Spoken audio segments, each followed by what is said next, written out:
The first 10 Yu-Gi-Oh! Structure decks are really not what structure decks are today. If you go back and either watch the videos that I've already made on them, or go back and just look at the set lists from those structure decks, you'll notice that the focus isn't on the new cards, it's on the reprints and the packaging. So Konami's taking a theme or a type and putting it in one structure deck, but the new card is usually just one single boss monster that's really difficult to summon and doesn't have a huge payoff when you summon it. So those first 10 structure decks do not really resemble any of the modern structure decks or even structure decks after 2007. So from 2008 to 2018, I'd say that the focus is more on the new cards in those structure decks, not so much the reprints. Although the reprints are appreciated, especially when the new cards in the structure decks aren't as powerful as maybe we were hoping them to be.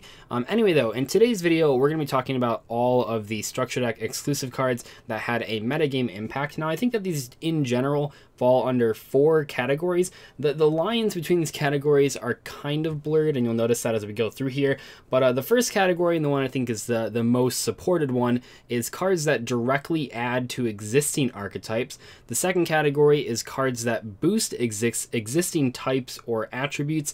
The third category is cards that create exciting new strategies. And the fourth category is generic cards that will see play for years. So like I said, I think that some of these do fall under like 2 or sometimes even 3 of these categories, but in general these are sort of the 4 categories of structure deck exclusive cards, and we're going to go through each category and look at some of the highlights that meet those criteria. When Konami creates a structure deck that has support for an already existing archetype, it really works in the favor of the consumer. The reason being is that when you buy that structure deck, you not only get the new cool cards, you're also getting all of the older cards that many times were spread out over the course of a variety of sets. So you don't have to go through and buy a whole bunch of singles. You just buy 3 copies of the structure deck, you get all the old cards you need, you get all the new cards you need, and then you have a fairly respectable deck.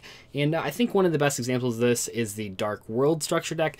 Dark Worlds prior to this weren't really played. We saw Silva and Gold side decks sometimes as an anti-hand discarding thing, which is pretty crazy to think about. No one would probably do that any these days. But Gold and Silva were side decked occasionally for cards like when your opponent activated Morphine Jar or Don Zalug or something like that. Anyway though, it wasn't really like a real deck. I mean, it was an archetype, but it wasn't played until the Dark World structure deck, and we got Grapha and Snow and Gates. All these cards support the old cards, and it made a lot of the old cards much better. Cards like Brow and Beige end up being pretty good cards when combined with these new ones. That's awesome. And then right after that, we ended up getting the Agent structure deck, and this one was cool too because Dark Worlds were at least kind of playable. I mean, like I said, we saw Gold and Silver side deck, and Dark World Dealians is an okay-ish draw card, but Agents were terrible for the longest time. And then they get the structure deck, and basically 2 cards revolutionize the way that this theme is played. So we have Agent of Mystery Earth,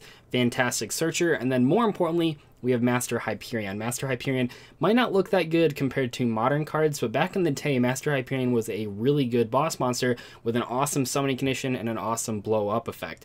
We also saw cards like Caius the Shadow Monarch. Now, that came out in a structure deck that wasn't directly supporting Monarchs, but Caius technically was adding another Monarch to an existing archetype. But then later on, when we got the retrained version of that structure deck, we saw really, really important cards like Ether and Erebus and Pantheism, cards that did directly support Monarchs. And in this case, you can see that those structure decks, the Monarch structure deck, was pretty much pay $30 to have a tier 1 deck. The only thing you had to buy that wasn't the structure deck was Karaz, and then you could play Domain Monarchs for like 30 bucks plus the Karazes at like 6 bucks. That's a pretty cheap tier 1 deck, and it's all because this is packaged in one structure deck. We can also look at Raid and Hand of Lightsworn, not only a fantastic Lightsworn card that boosts the power of like Charge of the Light Brigade because now it can search as awesome tuner, it's also just a good card in general. We saw it played in Shaddoll's and a variety of zombie decks as well. I also think of cards like Cyber Dragon Nova. The entire Cyber Dragon archetype wasn't really played until the Cyber Dragon structure deck. It had fans, and Cyber Dragon was really important in the old school Yu-Gi-Oh! But the actual Cyber Dragon archetype wasn't really experimented with until we saw the Cyber Dragon structure deck, and it gave us Nova and a bunch of search cards, and then it was actually like a pretty good rogue deck for a while. And then lastly, and this one could fall into a different category as well, because it's hard to tell if this is creating a new strategy or if it's boosting an old strategy, but Perform Pal Skullcrobat Joker and Wisdom Eye Magician, technically there were Magician Pendulums before this, technically there were Performer Pals before this, but both of these cards really made Pendulums a real deck. Prior to the structure deck, there wasn't really a fantastic Pendulum deck besides Cliffforts, and Cliffforts aren't a real Pendulum deck. I mean, they're Pendulum monsters, but the way that you play a Cliffort strategy was more about stunning the opponent, not actually taking advantage of all the Pendulum summoning. And Perform Pal Skullcrobat Joker and Wisdom Eye Magician really brought the really mediocre version of Pepe to the forefront of competition.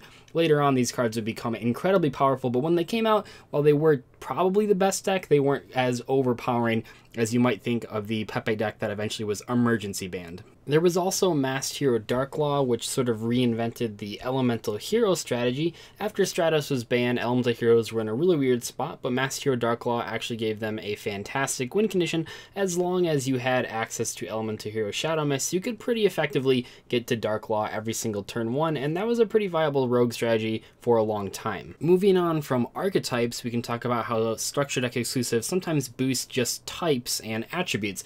I think this is something that I really want to see happen for Pyro monsters, but at the moment we do have some examples of this working out. So Atlanteans really made Sea Serpents viable. Prior to Atlanteans, the only Sea Serpent card that really saw play was Deep Sea Diva, and that was only because it was in a lot of Fishborg decks to sort of put out a lot of synchro monsters, but it wasn't really a conventional Sea Serpent deck, and Atlanteans changed all that. They gave us a bunch of fantastic cards such as Atlantean Dragoons and Atlantean Marksmen.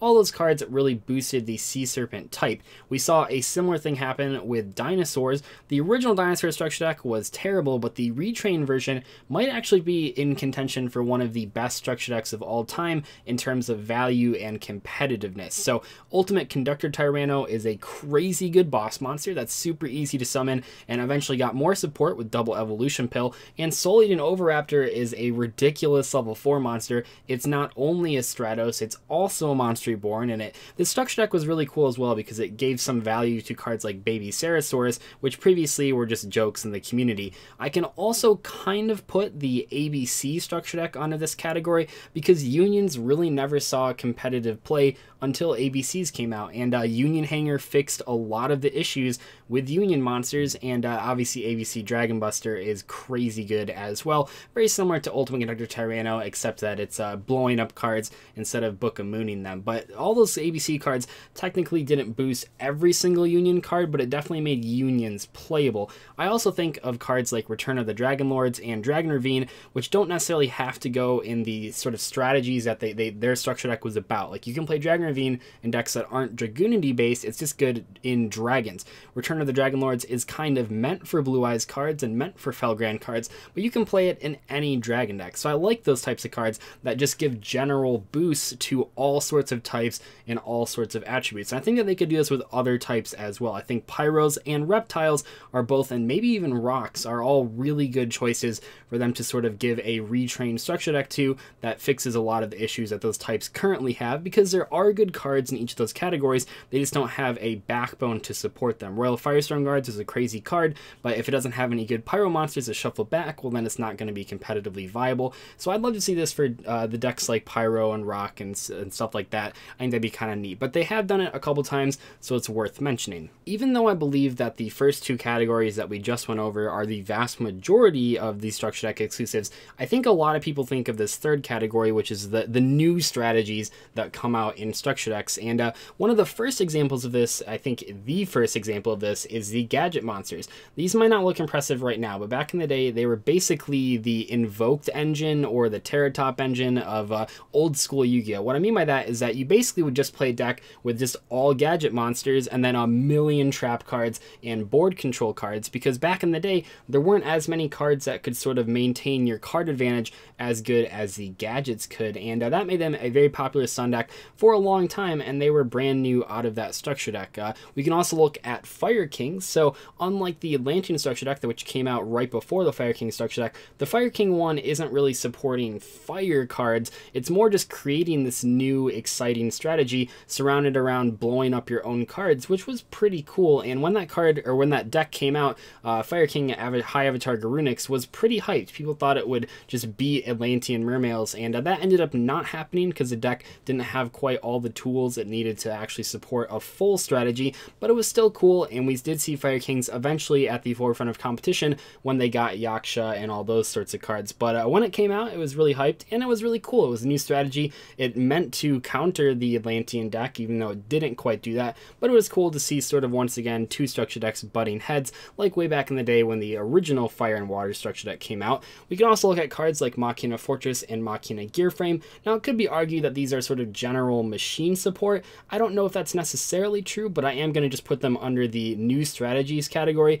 because the Machina cards, that was their debut in that structure deck. A lot of people really want to get their hands on both Fortress and Gearframe because, oh man, those cards were fantastic. And I mean, I made an entire video talking about that structure deck, so I won't dwell on it too long, but just know that those cards were very good when they came out and actually very good for many years afterwards.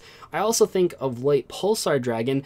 This one is kind of boosting the old Chaos deck, but I think that the Chaos Dragon strategy is different enough from the original Chaos decks that it's worth mentioning that it's a new strategy. Light Pulsar Dragon was the linchpin of that, comboing really nicely with Red Eyes Darkness Metal Dragon to create this infinite loop, and also that sort of falls in the same category as the Monarch structure deck, where you could just buy 3 of the Chaos, I think it was called Dragons Collide. You could just buy 3 of those structure decks and have a fairly competent deck, and you would just win games off of Light Pulsar Dragon and Red Eyes Darkness Metal Dragon, even against the top decks, which was really cool because that deck actually had a lot of good matchups in that format. A lot of those cards were really small and could only deal with cards by destroying them, so you put a whole bunch of giant dragons on the field that don't care about being destroyed. It puts your opponent in a pretty tough position. Finally, that brings us to the last category, which is generic cards that saw play for years, and there's basically 3 cards that I think fall under this category. I'm sure there's others, but the 3 main ones I'm thinking of are Imperial Iron Wall, Trade-In, and Foolish Burial. These cards are fantastic. Iron Wall saw, I think it was meant to be sort of an aggressive playmaker, preventing your cards from like being banished like Plague Spreader Zombies, so you keep bringing them back, but it ended up being just a perfect side deck counter to all of the banishing strategies out there, and we're even seeing that card being played right now in True Dracos because they love playing trap cards and they have a lot of protection effects to those trap cards, and that prevents them from just losing to evenly matched immediately. So Imperial Iron Wall, fantastic side deck card. Trade-In is an awesome draw spell that pretty much sees play in every single level 8 monster deck out there. It's good in Blue Eyes, it's good in random stuff like Gimmick Puppets. Any deck that's playing level 8 monsters is probably going to be playing 1 or 2 copies of Trade-In, which I think is really awesome. It's one of the simplest draw spells in the game as far as trading 1 card out of your hand for 2 fresh draws, but it's cool because it doesn't actually restrict you from special summoning, doesn't restrict you from searching for us to turn. It's just a really straightforward discard a card to draw 2 cards, and it saw play for a lot of years. And lastly, I think probably one of the best structure deck exclusives of all time is Foolish Burial. Foolish Burial is so good. It's currently limited right now, and I don't foresee it coming off the ban list for a long time. Foolish Burial is just so powerful, it's so efficient, and it's kind of cool because both Trade-In and Foolish Burial came out of the same structure deck. That structure deck actually wasn't that good besides those 2 cards, but those 2 cards have made a lasting impact on Yu-Gi-Oh! As a whole, and probably will continue to do that because I don't think they can really power creep a card like Foolish Burial. If they ever printed a similar card, I mean, I just can't even imagine, because what a Foolish Burial power creep card would have to do is not only mill monsters, but do something in addition to that. I don't think they're going to print something like that. I think Foolish Burial has pretty much just solidified itself as the best sort of 1-card way to get a monster in their graveyard from your deck, and we've seen it as an extender card. You can send stuff like Fairy Tale Snow to continue your combos. We've seen it as a starter card for like sending Burning Abyss Graph card, and then you can special summon a guy. I don't know, I said Burning Abyss before Graph. It's Graph Malbranche of the Burning Abyss. But we've seen it as a starter card, as an extender card, as a counter to side deck card. So you can send Pero Cerberus. That was a play back in the day, and it's just such a cool, unique card that nothing else has really been able to replace besides like Lavolval Chain. But not every deck could play that card, and you also had to already get to level 4 monsters on the board, where Foolish Burial you can just activate immediately. Anyway, though, sorry about the longer video. I just had way too many things that I wanted to talk about. This video started as as a top 5 list, and then it moved to a top 10 list, and then I realized that even with those 10 slots, I wanted to talk about like 10 other cards. So instead of just making like some ridiculous top 20 list or like a two-parter list, I just wanted to just not make it a list video anymore and just talk about as many cards as humanly possible, which is really cool because I think we get to focus on a lot more cards that way. If I made like a top 20 list or a top 10 list, I would have to not talk about cards like Erebus and Pantheism and only talk about cards like Ether, which I think is kind of doing a disservice. So in this video, I just want to go through all of the really important Structure Deck exclusive cards. Hopefully this gave you a good overview on the history of Structure Deck exclusive cards, and I will see you guys later. Goodbye.